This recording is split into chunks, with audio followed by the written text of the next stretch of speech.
여러분 가운데 학개서 말씀을 처음 읽으신 분들도 아마 계실 겁니다. 성경에 이런 책이 있었나? 생소한 말씀으로 다가옵니다. 오늘 함께 나눌 말씀인 학개서의 배경은 이렇습니다. 이미 솔로몬 왕 이후 그 아들 르호보암과 또 여로보암으로 나라가 분열되고 열지파 북이스라엘은 주전 722년에 아수르 제국에 의해서 멸망당합니다. 그리고 남유다도 바벨론에 의해서 주전 587년에 완전히 멸망합니다. 나라가 지상에서 사라진 것입니다. 예루살렘 성과 그곳에 있던 솔로몬 성전은 모조리 파괴되었습니다. 그리고 왕족, 귀족, 지식인들을 중심으로 많은 유대인들이 포로로 끌려갔습니다. 이 모든 일은 하나님을 거부하고 가나안의 온갖 우상을 숭배하면서 자신의 소견에 옳은 대로 행했던 그 불순종의 결과였습니다. 그러나 하나님은 자신의 백성 이스라엘을 포기하지 않으셨습니다. 그들이 다시 약속의 땅 가나안으로 돌아올 것이라고 약속하셨습니다. 그러는 사이 유다를 무너뜨렸던 바벨론 제국은 페르시아에 의해 멸망합니다. 그리고 페르시아의 왕 고레스, 그 고레스 왕은 유다 백성 가운데 원하는 자들은 고향으로 돌아가도 좋다는 칙령을 선포합니다. 하나님은 이방 왕 고레스를 사용하셔서 하나님의 약속대로 포로로 끌려갔던 유다 백성을 약속의 땅 예루살렘으로 돌아오게 하십니다. 세 차례에 걸쳐서 포로 귀환이 이루어지는데 자그마치 그 기간이 한 100여 년에 걸쳐서 이루어집니다. 그 가운데 1차 귀환자들을 인솔한 자가 오늘 학개서 말씀에 등장하는 바로 스룹바벨 총독입니다. 그때가 기원전 538년입니다. 그리고 하나님은 그들에 의해 모든 것이 황폐화된, 무너져버린 예루살렘 성전이 다시 세워지기를 원하셨습니다. 그들은 옛 성전터에 도착하고 가장 먼저 제단을 만들었습니다. 포로에서 돌아온 것도 기적 같은 일인데 포로로 끌려간 지 70여 년 만에 제사를 다시 드렸던 귀한 자들도 있었습니다. 여러분 얼마나 감격스러웠겠습니까? 우리가 요즘 조금 그 마음을 이해할 수 있을 것 같습니다. 3월 1일부터 온라인 예배를 이어가고 있습니다. 그래도 우리는 이렇게 하나님을 예배합니다.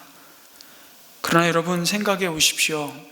포로의 삶, 모든 것이 발가벗겨진 채 끌려가던 그 포로들, 그리고 포로 이후에 그 후손의 모든 삶은 그 시간이 그가 소유한 것이 자신의 시간도 자신의 소유도 아닌 비참한 그 삶이었습니다.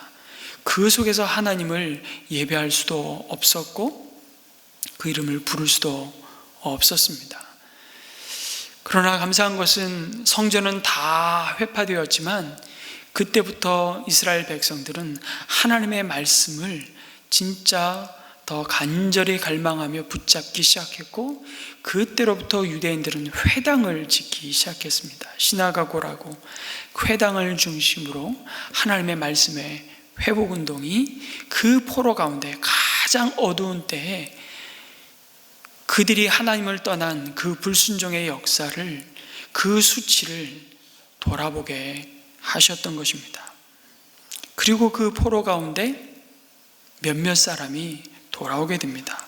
그리고 아무것도 보장된 것이 없었지만 그들은 온 힘을 다해서 성전의 기초를 놓았습니다. 평생에 잊을 수 없는 가슴 벅찬 순간이었을 겁니다. 모든 것이 일사천리로 이루어질 것 같은 분위기였습니다. 그러나 믿음으로 시작했고 하나님이 기뻐하신 일이었지만 결코 순탄한 길이 아니었습니다. 오히려 많은 회방 속에서 어처구니 없게 성전 건축은 중단되고 맙니다. 그 이유는 이미 이방인들과 뒤섞여 오랜 세월 팔레스타인의 터줏대감으로 살고 있는 사마리아 사람들의 집요한 방해와 페르시아 황실의 눈밖에 날 수밖에 없는 이 건축 공사가 정치적인 부담으로 작용했습니다. 그뿐만이 아니었습니다. 당장 바벨론 삶의 터전을 다 정리하고 고향 땅으로 돌아왔지만 정작 그들은 그곳에서 생존을 위한 피말리는 씨름을 해야 했습니다.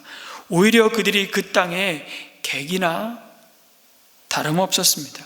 옛 권리를 주장하다가는 뼈도 못 추릴 상황이 되어버린 것입니다. 바벨론에서 가져온 돈은 바닥나고 주변 민족들의 위협은 날이 갈수록 거세지는 상황에서 그들에게 성전 건축은 어느새 사치스러운 일이 되어버렸습니다. 그러면서 그들이 하는 말이 뭡니까? 아직은 성전을 지을 때가 되지 않았다는 겁니다. 그리고 심지어 그렇게 생각하는 사람들도 있었습니다. 우리가 믿음을 따라 이곳에 돌아왔는데 우리의 삶이 여전히 어떻게 하면 이렇게 어려울 수 있을까? 아직도 하나님의 징계가, 하나님의 용서하심이 이루어진 것이 아닌지도 몰라. 그래서 우리는 성전을 아직 지을 수 없다라는 핑계 아닌 핑계를 대었던 사람들도 있었습니다. 처음 돌아왔을 때 그들이 품었던 그 거룩한 비전은 현실적인 난관 앞에서 사그러들었습니다. 점점 무기력해졌습니다. 성전의 기초를 놓은 이후로 건축은 비관적이고 무관심한 일이 되어갔고요. 세월은 그렇게 16년이 훌쩍 지나가 버렸습니다. 바로 그때 하나님은 선지자 학개를 보내셨습니다. 학개를 통해서 1차 포로 교환자들의 리더인 스룹바벨과 대제사장 여호수아를 중심으로 한 남은 백성에게 성전을 건축하기를 촉구하십니다. 그가 선지자로서 하나님께로부터 받은 말씀을 선포한 기간은 불과 4개월에 불과했지만 그를 통해 하나님은 잠자고 있던 하나님의 백성들을 놀랍게 깨우셨습니다. 왜 너희들이 포로에서 돌아왔는지 아니? 왜 하나님께서 주신 사명을 잃어버린 채 이렇게 세월을 낭비하고 있느냐는 책망과 함께 그들을 격려하시는 말씀이 바로 학개서의 말씀입니다. 하나님은 그들에게 너희가 살아온 지난 날을 곰곰이 돌이켜보라고 말씀하십니다. 그리고 이런 질문을 하시죠. 왜 너희가 씨앗을 많이 뿌려도 얼마 거두지 못하고 먹어도 배부르지 못하고 마셔도 만족하지 못하며 입어도 따뜻하지 못하고 품꾼이 품삯을 받아도 구멍난 주머니에 돈을 넣는 일이 되었는지를 아느냐고 물으십니다. 그들이 하나님의 약속을 의지하고 믿음으로 예루살렘에 돌아왔지만 왜 정작 너희들은 자신의 생계를 영위하는 일조차 버거워지고 너희의 모든 수고가 헛일처럼 된 줄 아느냐고 질문하십니다. 너희들이 여기서 왜 이렇게 고생하는 줄 아느냐? 하나님 이렇게 대답하세요. 나의 집은 무너져 있는데 너희 살 집만 잘 꾸미고 너희 먹고 사는데 바쁘기 때문이라고 말씀하십니다. 그래서 요즘도 학개서 말씀을 가지고 특별히 예배당 건축을 하는 교회에서 많이 설교합니다. 학개 스가랴 말씀을 가지고요. 교회 예배당이 성전으로 받아들여지기 때문입니다. 그래서 예배당 건축할 때 자기 집을 짓는 것처럼 헌신하라고 촉구하는 말씀으로 잘 인용합니다. 그래서 이 말씀이 더욱 왜곡되는 것입니다. 그래도 이런 생각이 듭니다. 아니, 포로로 끌려갔던 당사자들과 대부분의 후손들이 돌아오지 않는 상황에서 그래도 이들은 결단하고 헌신하여 돌아온 자들 아닙니까? 그러면 최소한 그들에게 복을 주셔서 당장 먹고 사는 것은 해결해 주셔야 하는 것 아닙니까? 그래도 다 무너진 터전을 다시 일구고 삶의 기반을 잡아야 힘을 내서 성전도 짓고 예루살렘 성도 재건할 수 있는 것 아닙니까? 그게 무슨 대단한 잘못이라고 이렇게 말씀하십니까? 좀 섭섭합니다. 이렇게 생각할 수 있지 않습니까? 게다가 하나님이 머무실 집에는 관심이 없다고 자기 백성들을 이렇게 힘들게 하고 괴롭히는 하나님 같으면 하나님이 정말 너무 쪼잔해 보이지 않습니까? 그런 하나님이라면 난 안 믿을란다, 그런 생각을 할 수도 있습니다. 그러나 여러분, 고작 하나님이 내가 머물 성전 안 짓고 너희 먹고 살 걱정만 하면서 차일피일 미루고 있는 그 이스라엘 백성이 너무 괘씸해서 지금 그들에게 너희 한번 맛 좀 봐라 그러면서 뺑뺑이 돌리시고 땀 흘려 수고해도 본전도 못 건지게 이렇게 고생시키고 계시는 겁니까? 여러분, 그게 아닙니다. 여기서 우리는 질문을 해야 합니다. 도대체 성전이 뭐길래? 성전이 뭐길래? 이리도 하나님은 포로에서 돌아온 자들에게 선지자를 보내셔서 성전을 세우라고, 그 일이 무엇보다 중요한 하나님의 소원이라고 말씀하시는 것입니까? 사실 먼저 그들이 붙들어야 할 생각은 그 성전은 하나님을 위해서가 아니라 그들 자신을 위한 일이었음을 그들은 알아야 했습니다. 여러분, 본래 하나님이 성전을 주신 목적이 무엇입니까? 이것입니다. 너희는 내 백성이고 나는 너희의 하나님이라는 사실을 잊지 말라고, 그리고 언제나 나는 너와 함께하는 자임을 기억하고 확인하라고 주신 것이 성전이었습니다. 솔로몬 성전이 지어지기 전에 이미 하나님은 그들에게 광야에서 그들을 노예에서 해방시키셔서 애굽에서 건져내신 다음에 그 광야에서 성막을 세우도록 하셨습니다. 그리고 그 성막에서 하나님은 그들을 만나 주셨습니다. 그것이 제사입니다. 그것을 통해 그들의 죄를 사하시고 하나님께 나올 수 없는 죄인임에도 불구하고 짐승의 피를 죄값으로 대신 받으시고 그들 가운데 임재하셔서 그들이 자신들의 지혜와 힘으로 사는 자들이 아니라 하나님으로 사는 자들임을 날마다 확인하게 하셨던 겁니다. 성전은 한마디로 너희들이 나로 인해 사는 자들임을 알고 하나님과 함께 동행하는 삶이 가장 복된 삶이라는 것을 보여주시는 은혜의 통로였습니다. 사실은 하나님과 동행하지 않는 그들의 삶이 부요해지면 질수록 그들은 더욱 하나님과 멀어지고 그 길 끝은 영원한 사망이라는 사실을 너무나 안타까워하셨던 것입니다. 그래서 하나님은 이렇게라도 연단과 징계의 채찍을 드셨던 겁니다. 그리고 더 나아가 너희들뿐만 아니라 온 열방이 지금은 하나님의 이름을 부르지도 않고 예배하지도 않지만 바로 이곳 성전에서 예배하는 너희 가운데 임재하시며 함께 하시는 하나님이 어떻게 너희들을 지키시고 보호하시고 너희의 기도에 응답하시며 복 주시는지를 보는 자들마다 하나님만이 온 세상을 창조하시고 다스리시는 진정한 하나님이시구나, 그것을 증거하시겠다고 말씀하셨던 겁니다. 그래서 그 성전을 통해서 이스라엘 백성이 품어야만 하는 정체성은 다른 것이 아니었습니다. 우리만이 하나님의 택함을 받은 선민임을 자랑하고 내세우는 것이 아니라 우리를 통해서 모든 열방이 하나님을 알고 하나님께 나오는 통로가 되는 것이었습니다. 그것이 바로 그들을 하나님과 세상 사이에 다리 놓는 자들로 부르신 제사장 나라라는 그들의 신분이었습니다. 그것을 날마다 확인하고 그 사명을 위해 온 세상에 샬롬, 평화가 임하기를 이 성전에서 기도하며 열방을 섬길 때 하나님은 그 기도를 들으시고 응답하시겠다고 약속하셨던 것입니다. 그래서 열왕기상 8장에서 솔로몬은 첫 번째 성전을 짓고 하나님께 올려드리는 기도에서 구구절절히 이 사실을 고백합니다.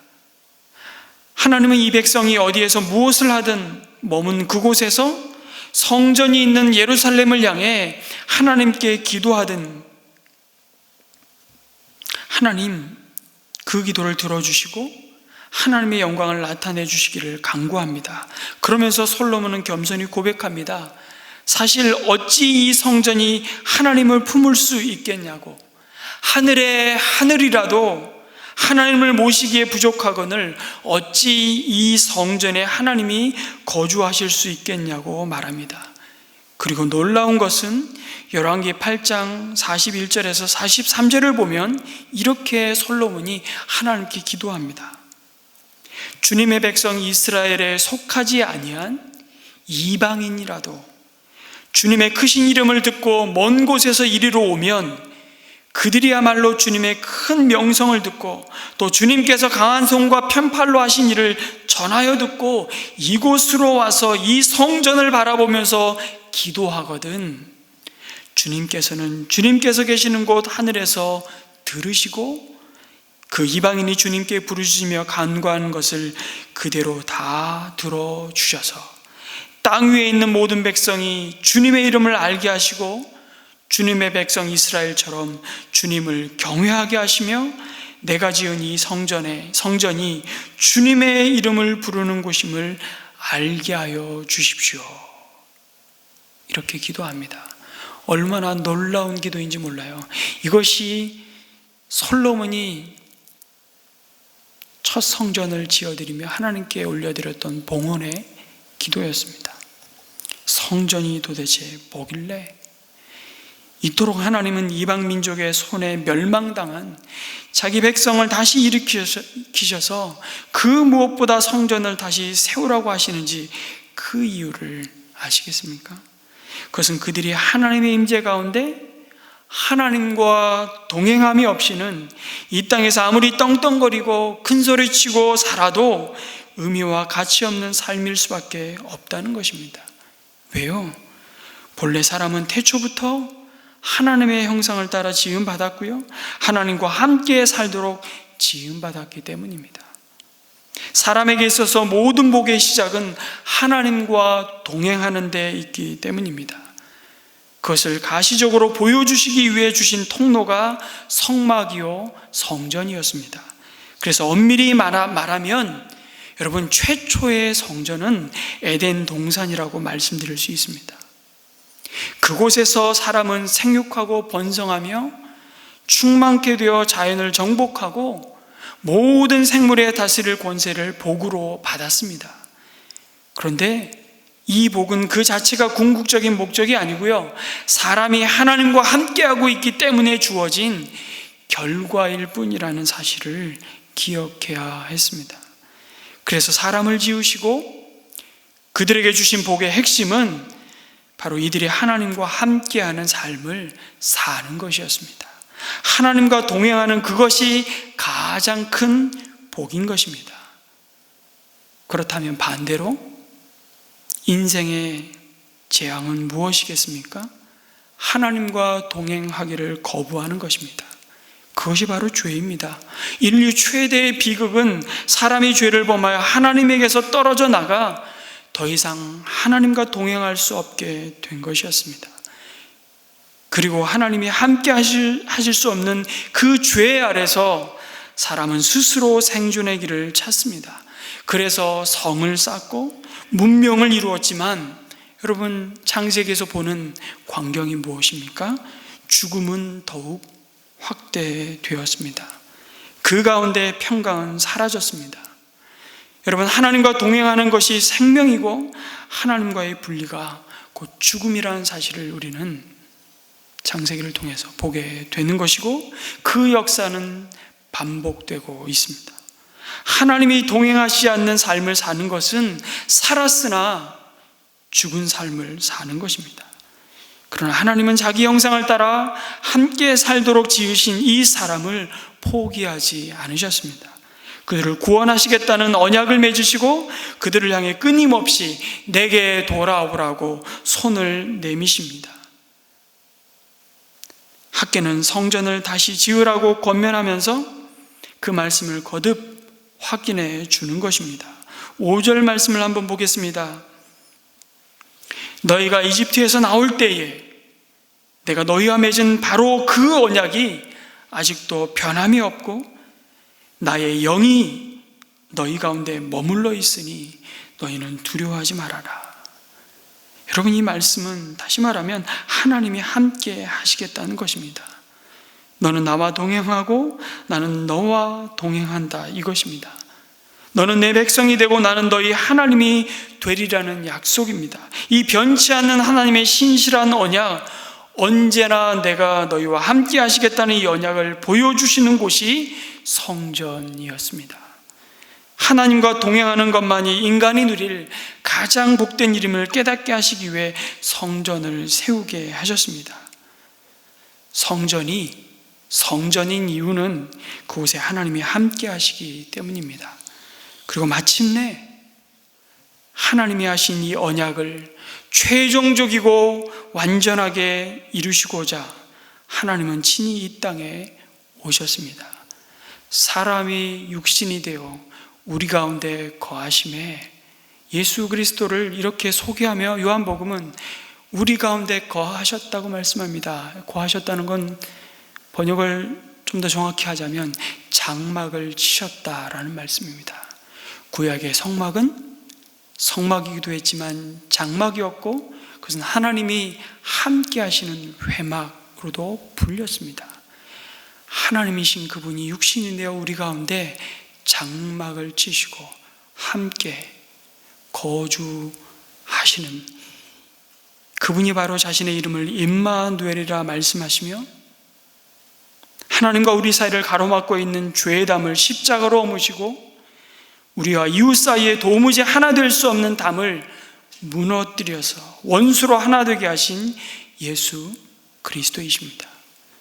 학개를 통해 하나님은 성전을 지으라 하시면서 놀라운 예언을 주십니다. 6절 말씀입니다. 나 만군의 주가 말한다. 머지않아서 내가 다시 하늘과 땅, 바다와 물을 뒤흔들어 놓겠다. 또 내가 모든 민족을 뒤흔들어 놓겠다. 그때에 모든 민족의 보화가 이리로 모일 것이다. 내가 이 성전을 보물로 가득 채우겠다. 나 만군의 주가 말한다. 여러분, 이러한 일이 언제 이루어졌습니까?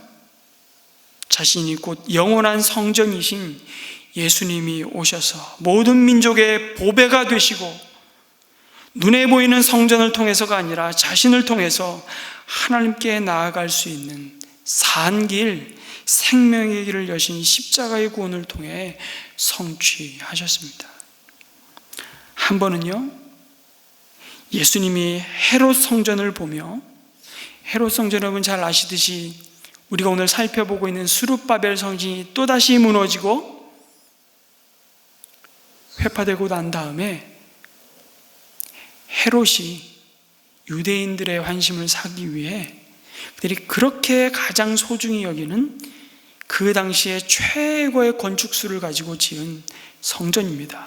그리고 예수님 당시에도 공사가 여전히 46년 동안 진행되고 있는 성전이었습니다. 그 헤롯 성전을 보면서 자랑하던 제자들의 말을 예수님이 들으셨습니다. 주님, 이 얼마나 굉장한 돌입니까? 얼마나 굉장한 건물입니까? 그 성전의 화려하심을 보십시오. 대단하지 않습니까? 그런 제자들을 향해 소름 끼치는 말씀을 하십니다. 여기에 돌 하나도 돌 위에 남지 않고 다 무너질 것이라고 말씀하십니다. 그리고 만민의 기도하는 집인 성전을 강도의 소굴로 만들어버린 성전의 장사꾼들을 쫓아내시면서 이 성전을 허물라, 내가 사흘 만에 다시 세우리라고 말씀하셨습니다. 그것은 바로 성전된 자신의 육체를 가리켜 하신 말씀이었습니다. 그러나 제자들은 못 알아들었습니다. 이 말은 그들에게 정신 나간 소리일 뿐이었습니다. 그냥 눈에 보이는 이 화려한 성전, 지금도 공사가 계속 진행되고 있는 헤롯 성전을 보면서 비록 우리가 로마의 속국 신세로 전락했지만 그 성전에서 여전히 제사를 드릴 수 있는 것만으로도 우리는 로마의 다른 피지배국가와는 다르다는 마지막 남은 자존심이 그들에게 있었습니다. 그리고 그 모든 권력이 이제 곧 예수님과 그를 따르는 자신들의 몫이 될 것이라는 허망한 꿈을 꾸면서 예수님께 내뱉었던 말이 바로 이 굉장한 돌을 보십시오. 건물이 보이십니까? 라고 자랑하는 것이었습니다. 그런데 예수님이 그 성전을 허물라는 것입니다. 그것이 너희의 자랑일 수 없는 이유는 그 성전이 너희에게 평화를 가져다 줄 수 없다는 말씀을 하시는 것입니다. 이것은 솔로몬의 옛 성전을 추억하면서 지금 지어질 초라한 성전의 겉모습에 슬퍼하고 있는, 그리고 비관만 하는, 그래서 아무런 기대도 소망도 없이 그들이 하나님의 백성으로 먼저 부름받은 사명도 다 잃어버린 채 패배의식에 사로잡힌 이스라엘의 모습과 같았던 것입니다. 그런데 하나님은 그 스룹바벨 성전을 향해 그 옛날 찬란한 그 성전보다 지금 짓는 이 성전이 더욱 찬란하게 될 것이라고 말씀하십니다. 왜요? 그 성전에 하나님이 함께 하시고 그곳에 평화가 임할 것이기 때문입니다. 성전을 주신 참 목적과 이유가 다시 회복될 것이기 때문입니다. 그것은 하나님이 우리와 함께 하시며 함께 하시는 그곳에서부터 세상이 줄 수도 없고 이룰 수도 없는 진정한 샬롬, 참된 평화를 소유하게 될 것이기 때문이죠. 주님의 십자가로 이루신 구원의 약속이 바로 이것입니다. 에베소서 2장 13절에서 18절의 말씀으로 이 사실을 놀랍게 사도 바울은 이렇게 선포하고 고백합니다. 여러분이 전에는 하나님에게서 멀리 떨어져 있었는데 이제는 그리스도 예수 안에서 그분의 피로 하나님께 가까워졌습니다. 그리스도는 우리의 평화이십니다. 그리스도께서는 유대 사람과 이방 사람이 양쪽으로 갈라져 있는 것을 하나로 만드신 분이십니다. 그분은 유대 사람과 이방 사람 사이를 가르는 담을 자기 몸으로 허무셔서 원수된 것을 없애시고 여러 가지 조문으로 된 계명의 율법을 폐하셨습니다. 그분은 이 둘을 자기 안에서 하나의 새 사람으로 만들어서 평화를 이루시고 원수된 것을 십자가로 소멸하시고 이 둘을 한 몸으로 만드셔서 하나님과 화해시키셨습니다. 그분은 오셔서 멀리 떨어져 있는 여러분에게 평화를 전하셨으며 가까이 있는 사람들에게도 평화를 전하셨습니다. 이방 사람과 유대 사람 양쪽 모두 그리스도를 통하여 한 성령 안에서 아버지께 나아가게 되었습니다. 아멘. 그리고 이제 예수님을 주로 모시고 사는 우리 몸이 거룩한 성령 하나님이 거하시는 성전이라고 말씀하십니다. 이어지는 에베소서 2장 19절에서 22절 말씀이 그것을 증거합니다. 우리 같이 한번 읽을까요? 시작. 그러므로 이제부터 여러분은 외국 사람이나 나그네가 아니요 성도들과 함께 시민이며 하나님의 가족입니다. 여러분은 사도들과 예언자들이 놓은 기초 위에 세워진 건물이며 그리스도 예수가 그 모퉁이 돌이 되십니다. 그리스도 안에서 건물 전체가 서로 연결되어서 주님 안에서 자라서 성전이 됩니다. 그리스도 안에서 여러분도 함께 세워져서 하나님이 성령으로 거하실 처소가 됩니다. 성도 여러분, 이보다 더한 영광이 없다는 사실을 기억하시기 바랍니다. 성도 여러분, 우리는 지금 코로나19로 예배당에 함께 모여 예배드릴 수조차 없는 힘겨운 시간들을 보내고 있습니다. 더 고통스러운 점은요, 교회가 내리는 결정에 교회 안에서조차 사사건건 나오는 비난들로 아파하기 시작한다는 것입니다. 우리 교회는 이런 갈등에 직면하지 않는 것 같아 감사합니다만, 오프라인 예배 중단을 결정하면 믿음이 부족하다고 비난합니다. 계속 모이기로 결정하면 사회적으로 무책임하다고 조롱합니다. 그래서 우리는 학개서 말씀을 통해 다시금 영원한 성전이 되신 예수님을 모신 우리 한 사람 한 사람을 거룩한 성전 삼으시고, 오늘도 우리가 처한 그곳에서 우리 몸을 예배로 받으시는 하나님의 은혜에 그 어느 때보다 감사하지 않을 수 없습니다. 더 주님과 동행하기를 사모하며 갈망하는 시간이 되기를 간절히 소망합니다. 어떻게 해요?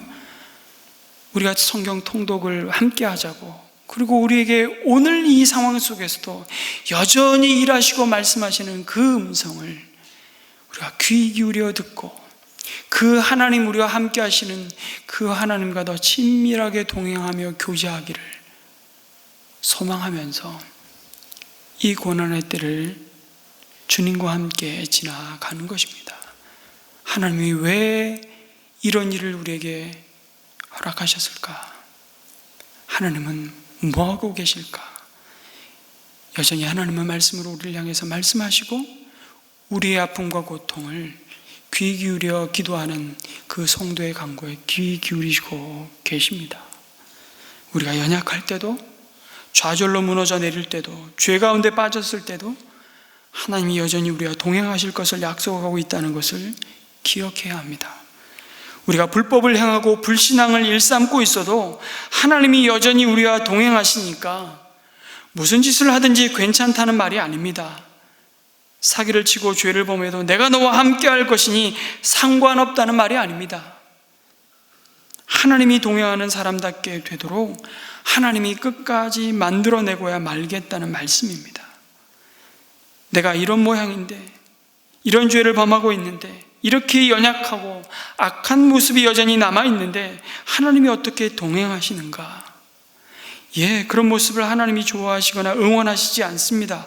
그러나 하나님은 우리와 동행을 포기하고 떠나시는 것이 아니라 우리의 그 악한 모습을 바꾸어 가십니다. 우리를 고치는 것입니다. 그것이 우리에게는 연단이 되고 때로 고통이 되기도 합니다. 그러나 우리의 시련과 무기력함과 절망적인 상황에서도 하나님은 우리와 동행하십니다. 제자들에게 승천하시며 마지막으로 주신 메시지도 그것입니다. 세상 끝날까지 내가 너희와 항상 함께 있으리라. 부활하신 주님이 그 부활의 능력과 소망 가운데 제자들을 만나시면서 늘 하셨던 말씀, 평안할지어다. 내가 세상을 이기었다. 이러한 사실이 우리의 진정한 용기와 담대함의 근거가 되는 것입니다. 그래서 학개 선지자는 4절에 말씀합니다. 그러나 스룹바벨아, 이제 힘을 내어라. 나 주의 말이다. 여호사닥의 아들 여호수아 대제사장아, 힘을 내어라. 이 땅의 모든 백성아, 힘을 내어라. 나 주의 말이다. 내가 너희와 함께 있으니 너희는 일을 계속하여라. 나 만군의 주의 말이다. 여러분, 주변을 보면 여전히 힘 빠지는 일밖에 없습니다. 엎친 데 덮친다고 3절 말씀해 보니까 너희 남은 사람들 가운데 그 옛날 찬란하던 그 성전을 본 사람이 있느냐고 물으십니다. 다윗 왕이 국고로 모든 온갖 값진 재료를 다 준비해 놓고 그 아들 솔로몬이 지은 성전이었습니다. 그러나 포로에서 돌아와 정말 자신들이 먹고 살기도 바쁜데 생존 자체가 위협받는 유다 백성들이 무슨 값나가는 성전 건축을 위한 재료가 있었겠습니까? 그냥 주변 산에 나무 베어다가 짓는 겁니다.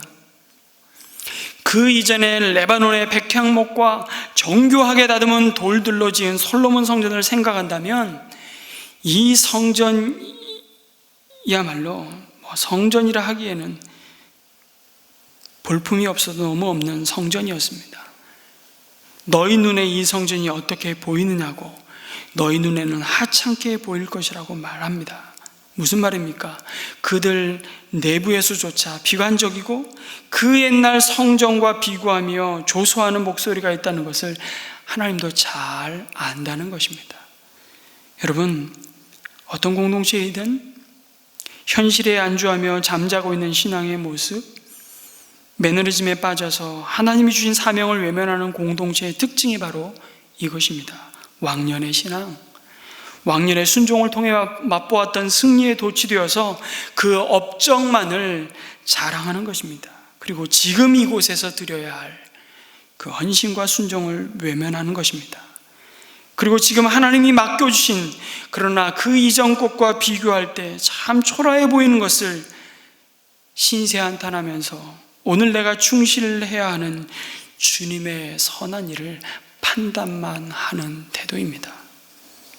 이까진 일이 무슨 대단한 일이라고, 이 성전을 지어봐야 그 옛날 솔로몬 성전과 비교하면 초라할 게 뻔한데 이 일의 위험을 무릅쓰고 헌신해봐야 티도 안 난다고 생각하는 사람들이 있다는 것입니다.